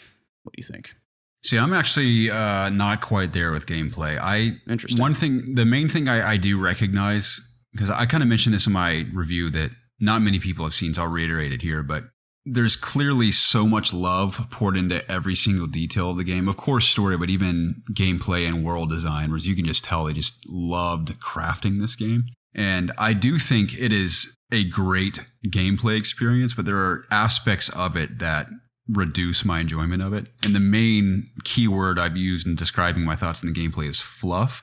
And what I mean by that is I got to a point where I was laughing at a lot of this game design because by the end, I would just predict what was going to happen in every realm I went to. This would be like the loop every time. You show up, you fight like 25 enemies, and you go down a little path and you find like, okay, there's where we got to go right there. But oh no, like there's a bridge broken or there's a gear messed up. So let's go on this side path and fight 50 more enemies to get like a little item or hit a button. And then we can come back to where we were and then progress. It's like so many things slow down the pace of the story. And for me, the best part about it was the story and character. So I would find myself in these lulls where I was just traversing these realms that are just also, unless you're in the big open exploratory areas, it's almost deceiving to me. Because, for example, in Svartalfheim, the Dwarven place, you see the big lake. A lot of cool stuff to do in that big lake. And it gives you the perception of like, wow, look at this big open area. But it's like these little chunks that are very strictly designed that when you arrive to them, it's like, this is the only path you can take in this little area. Sure, there's a little nooks and crannies you can explore and like a couple of puzzles you can do. For the most part, like that chunk, you can only go in this little chunk in like this one path in the chunk to get your items, to solve your puzzle, to fight your enemies. And then you leave. It isn't like kinetic and like dynamic in a way. It's like just like little chunks that you can go into that are very strictly designed. Well, it's designed that way, so you come back later and visit it and, re-experience the realm again.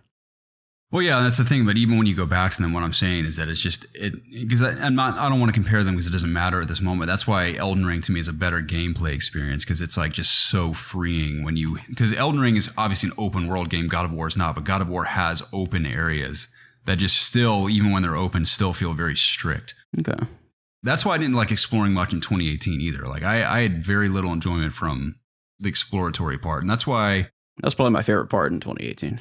Yeah, because even I don't want to jump around too much, but there's just a lot of fluff in areas where there's stuff blocking your path that really slow down the pace of the story. And like all I was most interested in when I found myself being like audibly like, whoa, this is sick, or like I'm really enjoying this, or like laughing or being really engaged were those big story moments. And some of those were with gameplay. Like I think the most badass moment in the entire game is when Atreus and Kratos fight the two Valkyrie leaders right after you turn Surtur into Ragnarok and he falls down that pit and you fight those two Valkyries. Yeah. That whole fight is not only sick from a gameplay perspective, but the conclusion of that fight I think is the most badass moment of the game.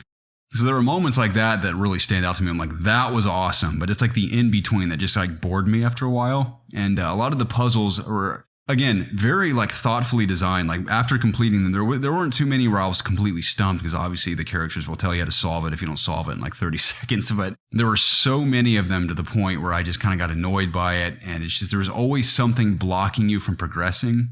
And that's what I was mostly there for. It's just like, I wanted a flow that felt like I was constantly moving forward versus just being stumped by something that was just kind of arbitrary and like didn't really contribute to the story or gameplay very much. It's like something that just stops you for the sake of stopping you to like just fight more people. Mm-hmm. And I recognize that the combat is very well designed. I think it's excellent. Like you mentioned, the skill trees and the ways you can customize your weapons, and you can kind of make a somewhat of a custom build for Kratos, how you approach these fights. I mean, you unlock everything eventually, but Yeah. But you can really hone in on like, I want my Blades of Chaos to be like this style of intensity. Like you can even make your fist like really poisonous or something if you fight with your fist. There's like a bunch of different ways to tweak combat. But even at the end of it, I still have never loved like the sponginess of a lot of the enemies. Like you can upgrade your weapons where you like cut through a lot of people, but you still are like really hacking at a lot of these enemies just over and over and over again. So again, I recognize it's very good, but I just don't have that much fun with it for some reason. So the big thing for gameplay that hindered my enjoyment of the game was just the fluff in a lot of areas, whether it be a puzzle or just something silly that's blocked your path. One example, because it's late in the game, when you go to get the spear with Brock, it's like, oh yeah, we're going up the mountain to get the spear or to have the spear crafted. Oh, like the bridge is broken, so we got to go fix it. And again, the saving grace of those moments is that they aren't wasted, because you either get more character interactions to better understand someone. There's always something to find along the way, like an upgrade item or like something that'll benefit you. So it isn't wasted, but there was just too many moments like that detracted my enjoyment from the moment-to-moment gameplay. But the big moments that mattered, especially a lot of the boss fights, really were well done to me. That really made it awesome. So I don't hate the gameplay. I just didn't enjoy it as much as I probably would have if the puzzles and some of the arbitrary fluff was reduced a good bit and it was more streamlined. I would have enjoyed it more personally. That's like my broad thoughts on gameplay. I completely agree with you on the fluff of the menus and the gearing.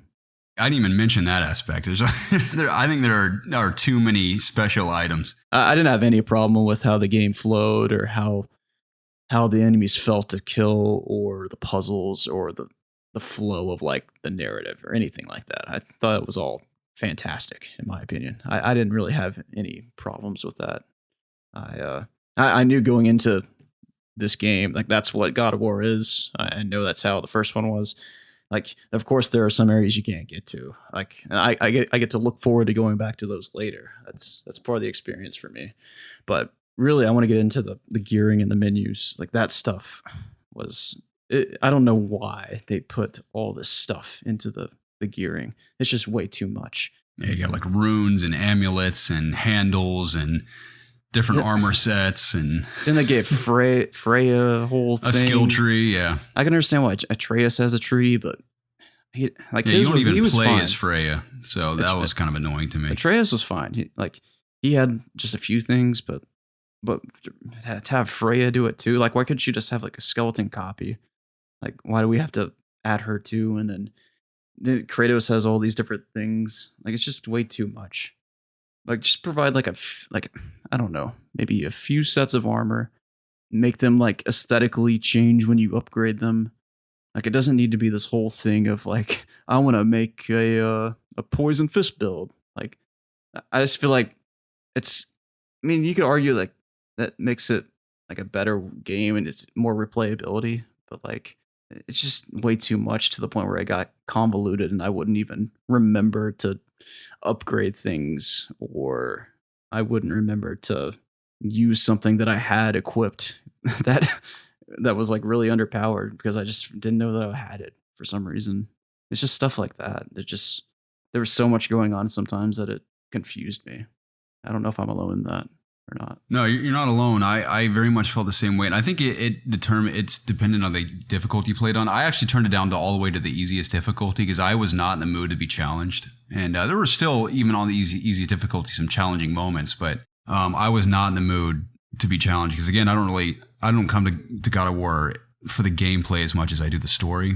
And I said this before, like I didn't replay 2018 because I didn't think it was that fun to play anyway. There were some great moments, like overall a fun game, but not fun to where I was like, oh, I can't wait to replay that. That's why I never replayed 2018, and that's why I didn't love every moment of this. And I wanted to clarify, I wasn't referring to side opportunities to explore in areas that were blocked off. I'm talking about like main story moments where we're moving along on a main mission, and it's like, that's where we're going, but like here's like a dumb reason to like just to extend the main mission for like no reason really. I didn't really look at it like that.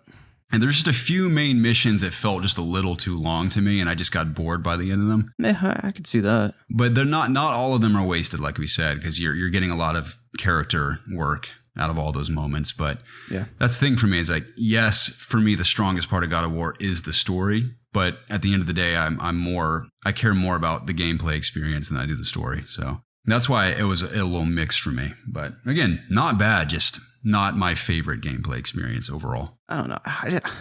I still just want to be competitive against that point. Like, I just think that this is a broken world. Of course, things are going to not just flow perfectly. Of course, the bridge is going to be knocked out. Like, maybe it happened a few too many times in some points, and it made levels extend longer. But I don't know. Like, I never really felt like that at any point during like the main narrative. Like, oh, here's this gear that's broken. I can't go down this path. I got to go like 15 feet over this way and figure this whole puzzle out, and then I can come back. Like, I never just got annoyed at that. I don't know. I guess we're just different in that way. Yeah, to each their own. I know I'm not alone in that. I mean, I've heard people say the same thing you have, and I've heard other people say similar things that I'm saying. So it just depends on what appeals to you. But yeah. But that's the thing. It's like, it's no different than how I felt about 2018. 2018, I had very similar feelings about. Mm-hmm. So. Dude, 2018 was like, I said it was my favorite game of all time. So of course if this game's the same game almost, I'm going to like this game too. And I'm going to defend it because I love it. I think the boss fights were the most memorable. And there were a lot of really great just standard fights too. Again, the melee combat is very well designed, especially when you introduce the spear. I think the spear was sick. Spear's great idea too. I know we had predicted that we'd probably see another weapon. I thought the spear was very fitting for Kratos being a Spartan, and a really endearing moment too when he has Brock bless it at the end. Yeah, that was a nice little narrative arc right there. And I like there was a very particular reason too with the battle with Heimdall. I want to talk about some of the boss battles because I don't think there's a single bad boss battle in the game. Both Thor fights were dope. I thought the fight with Heimdall was very interesting, and the way you had to fight him with the spear was cool. Mm-hmm. Both narratively and gameplay was cool. I thought the Garm fight was really awesome when you fight the big wolf. Yeah. I think it's adorable that Fenrir's soul gets put into it later. Yeah, that was great. And Odin was surprisingly about what I expected. I was expecting more phases with him where you either like bouncing around the realms or like something crazier. It was kind of like, or like he transforms or something. Yeah, it was a little more subdued than I was expecting, but still a pretty solid fight. Yeah, I thought the Thor was cool. That was good. The dragon fight is defending the tree from Freya. Yeah. The most badass moment to me by far was that Valkyrie fight with Atreus and Kratos. Was so sick. I love that. Cool. Maybe there's some cool fights in the post game. I haven't seen them yet. Dude, another really epic moment from the story is when he is the God of War, but Kratos blows Gjallarhorn, and it's perfectly in sync with the melody of the music. And the horn is like a part of the melody. Yep.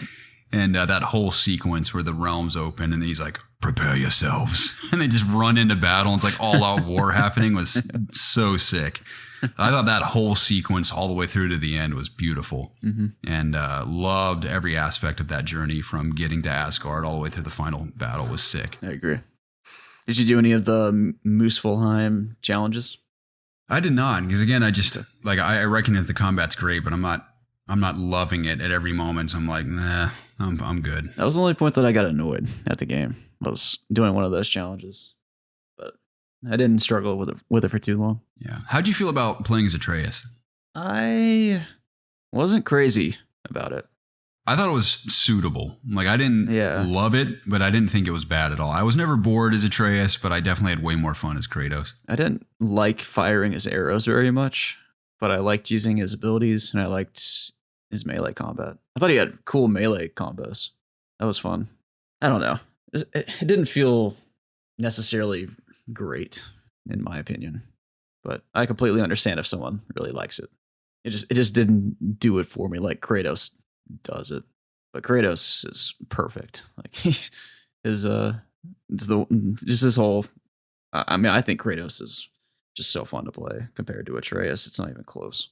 And you have 3 weapons. I know Atreus has he can turn into a bear, he can turn into a wolf, and he has different arrows, but he only has like 2 finisher animations, so those got old after a while. Yeah. But Kratos with all of his brutal finishers, and of course you have 3 weapons, technically 4 of the shield to play with, makes him a lot of fun. Very true. Yeah, anything else from gameplay that really stands out to you? Because I feel like we've mostly covered it. We've done like puzzles, we've done combat, we've done Oh, I know what I wanted to comment on. It's so obvious that they had to mask a lot of loading. I know they say like, oh, we have these areas where you have to shimmy through or lift a rock and crawl under it to tell you like, oh, you're going the right way. Like, don't turn back. But it's so obvious because there's so many parts of the game that have that there has to be more happening behind the scenes to help you progress. It's a mixed thing for me because I love the one-take camera in the game, but they obviously have to factor that into gameplay. So you can never really have a hard cut. There are a couple moments where they cheat it in a way where it's like, oh, Kratos goes to grab a knife and it transitions to Atreus grabbing something else in Asgard. Yeah. So they're like making transitions there. That works for me. Yeah. But it's the moments where you have to traverse the realms where it's like, all right, let's open the door and like walk to the next realm. Sometimes it's quicker than others, but they have to do that, one, because the game needs to load, which is fine. I'd rather have that than a loading screen, but they also have to maintain the one camera take. Yeah. So because of that, it can be a little monotonous and like, it doesn't hurt the game to me. It's just very apparent that this is definitely mostly a last-gen game with some, on PS5, runs perfectly, looks awesome. But from a just gameplay flow, like it suffers a bit from being a previous-gen game. Yeah. But that's one thing I didn't even mention. Kratos and Atreus both feel great to control. It's amazing how feathery and light Kratos feels for being such a bulky character. Mm-hmm. And that really complements the melee combat in the game. So beautifully designed in terms of the way it feels to play as well. And also the DualSense, dude, I think my favorite thing about it was just throwing the axe and recalling it, just the charge you feel and the thump when you catch it. It's just like that in the first game too. Every time. Yep. Yeah, the whole DualSense design with the game is phenomenal. Yeah. And on top of all that, like we mentioned, like the music is so beautiful. Mm-hmm. And it works so well in tandem with the story and characters that it's a major contributor to my enjoyment of the game. Yep. Yeah, I think the music's just like the combat and the narrative for me is just top tier. There are not many things that I can really criticize about this game, and that's why I love it so much. I sound harsh in some of the things I'm saying, but I really do mostly love the game. Mm-hmm. Like if someone like gunned to my head, like you have to rate it, I would give it like an 8 out of 10 personally. Everything in it is very good. I think there's just like my personal taste. Not everything works for me as well as some other aspects, but in terms of the whole package, I was very satisfied with it and did mostly love it. Nice. Well, I'm satisfied with leaving off there. I'm glad we could finally talk about it in detail. It's been a long time coming. It was, yeah. Not only just waiting for the game, but also just talking about it since it came out. So, Yeah, man, I'm glad we both really liked it. And I very much look forward to seeing what Santa Monica does next. I would like to see them try something else, because they obviously have tremendous talent at that studio, especially just the writing and directing of just story is a big thing, but just gameplay, what they could do with focusing purely on current generation with potentially a new IP or reviving an old IP. I know Eric Williams, the director, said he'd like to take a stab at Castlevania. That'd be kind of sick to see them do a new Castlevania game. Be interesting to see Sony get those rights. We'll see. But I would love to see a new IP. I'm so tired of just remakes and, continuations of stories we've already known for a long time. Like I want new stuff. New stuff is always exciting. I know it's risky, but I want new. Yeah, and that's why Callisto Protocol, although there are some familiar aspects from Dead Space, not entirely, but familiar aspects, and it isn't a perfect game, it's still a brand new IP that mostly succeeds in ways that I wanted it to, and for that's why I'm really excited about it, because you can see this is good. I think the inevitable sequel will be much better, but to have a new IP come out and people mostly support it, and it'd be, for me at least, mostly a lot of fun is a good thing. So, like you said, I'd love to see anything new from Naughty Dog, from Guerrilla, from Santa Monica. I think it's time to step out a little bit and do something new. And I'm sure they're all well underway doing stuff that we're just completely unaware of.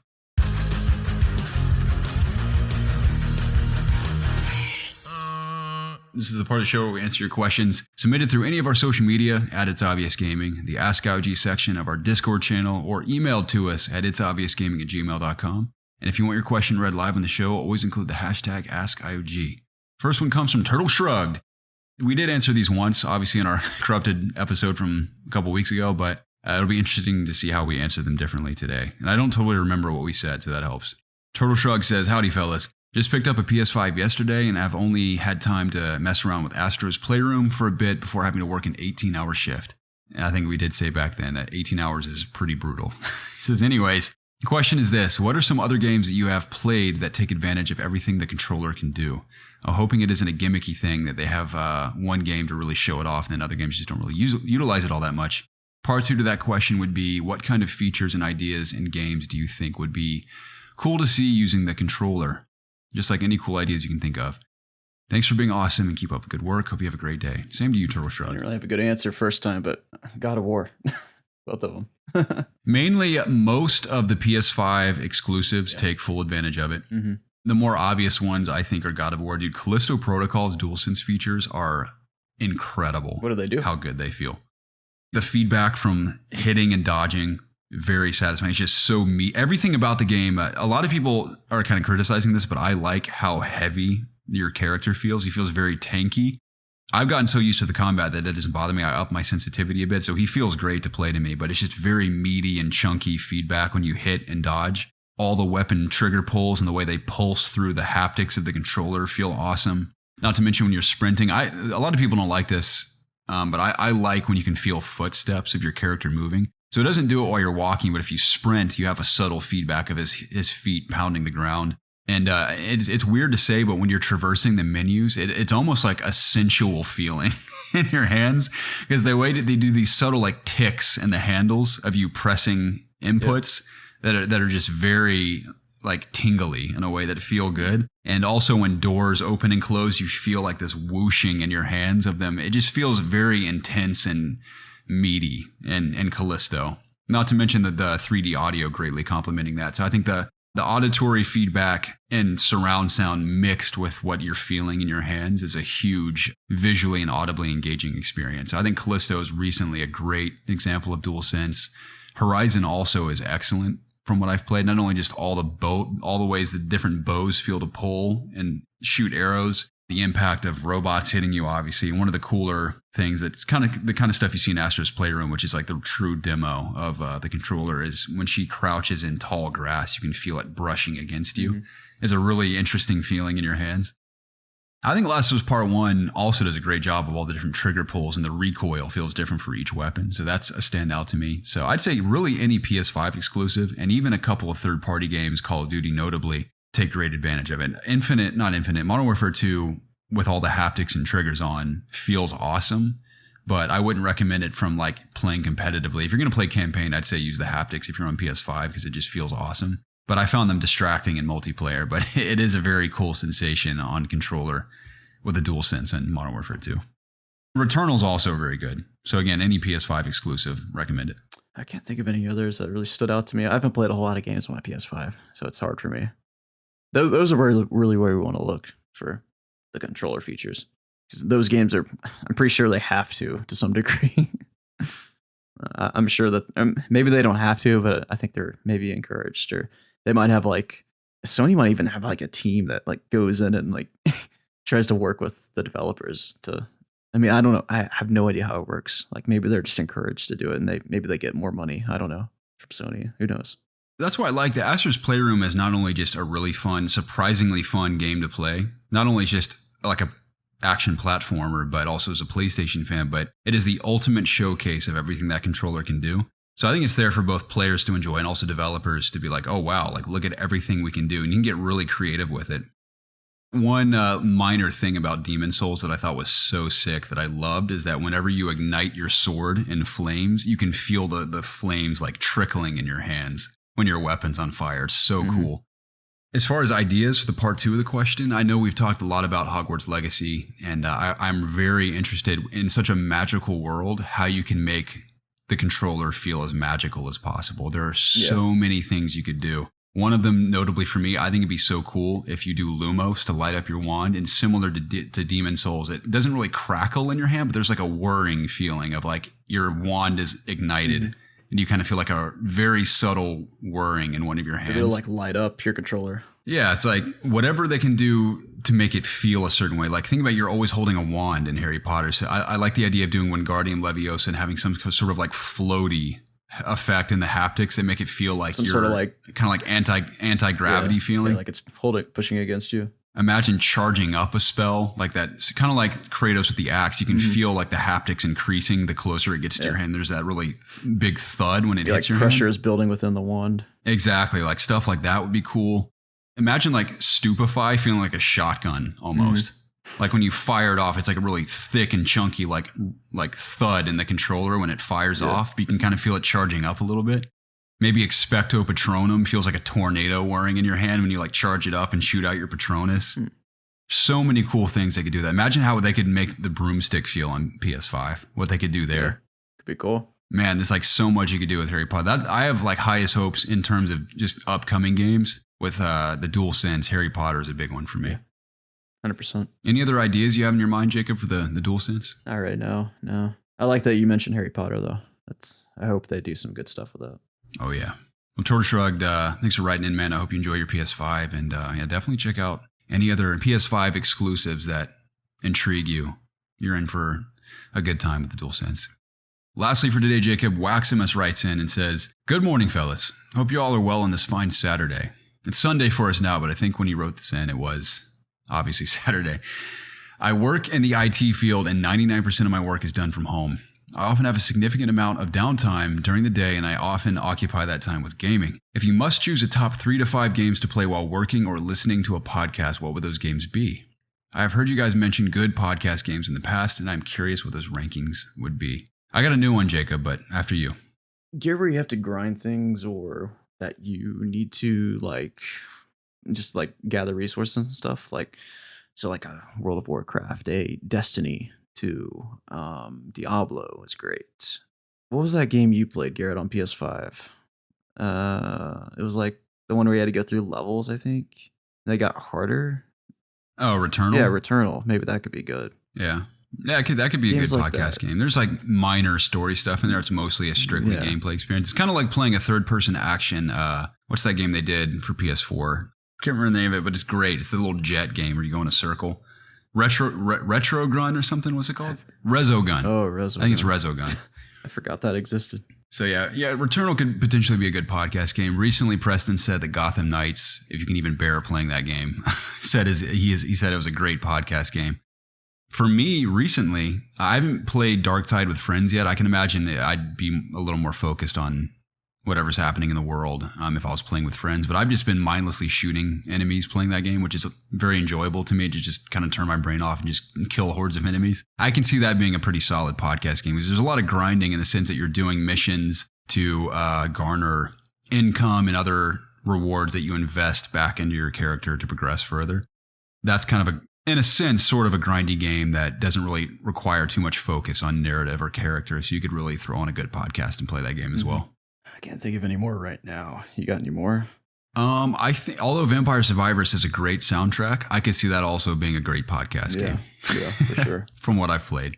I think you nailed it though. Any like grindy RPG where you're farming stuff or kind of doing like doing a strike in Destiny you've done 20 times, throwing a podcast for that. Yeah. Let's leave it at that. Well, Jacob, I love talking to you, man. I'm glad we could get together and do it again. I know it'd been a while, but thankfully our audio should seemingly work this time. Yeah. I'm pretty confident it will. And love talking about God of War and everything else we've been playing. So, and thank you to the two of you who wrote in and all of you tuning in. As always, we greatly appreciate the continued support. And we love doing this when we can. So thanks for listening. 100%, man. Thank you for having me. Thank you guys for listening. And we'll see you soon. Enjoy your games. Yes, sir. Later.